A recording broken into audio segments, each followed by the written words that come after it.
खुलुमबाय स्टुडियो दं आङो राकेश रामसेर बे समाव बिटिआरनि मावफुं सोद्रोमा रनजित बसुमतारी बिथाङा बे समाव हाग्रामा महिलारिखौ थांखिनानै बाथ्रा बुंथिदों। नोंथांमोना मिथिगौ जे बावैसो सान सिगाङाव बिथां हाग्रामा महिलारि बिथाङा गावनि दैदेनगिरिफोरखौ एबा मददगिरिखौ स्टेजआव दैखोनानै बाथ्रा बुंथिदोंमोन एबा बिथांखौ थांखिनानै बाथ्रा बुंथिदोंमोन जे बे समाव फैबाय थानाय बिसायख'थियाव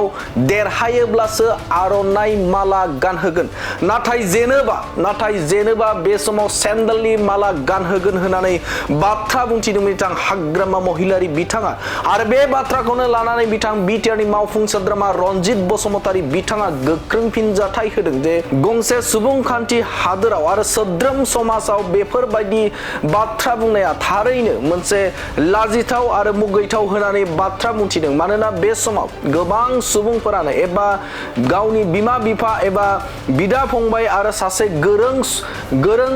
लाइमोनफोरखौ बेफोरबायदि बाथ्रा बुंनाया जोबोदनो लाजिथाव होननानै बाथ्रा बुंथिदों बिटिआरनि मावफुं सोद्रोमा रनजित बसुमतारी बिथाङा बुंथिदों जे बे सोद्रोम समाजाव सोद्रोम मोनसे हादराव बेफोरबायदि जे सासे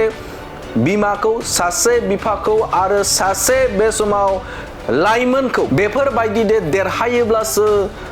आर'नाइ माला गानहोगोन आरो जेनोब्ला बे समाव सेन्देलनि माला गानहोगोन बुंनाया जोबोदनो लाजिथाव होननानै बाथ्रा बुंथिदों बिथां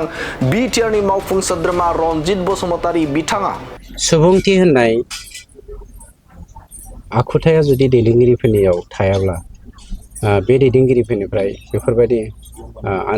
डेम'क्रेटिक मोनसे सोदोबफ्रा ओंखारो। गतिके बे दुखुनांथाव बाथ्रा लाजिथावना बाथ्रा दिनैनि 21st सेन्चुरियाव सासे बिमाखौ सासे बिफाखौ सासे लेखा गोरों सेंग्रा सिख्लाफोरखौ सेन्देलनि माला गानहोनो होननानै बुंनाय दैदेनगिरिखौ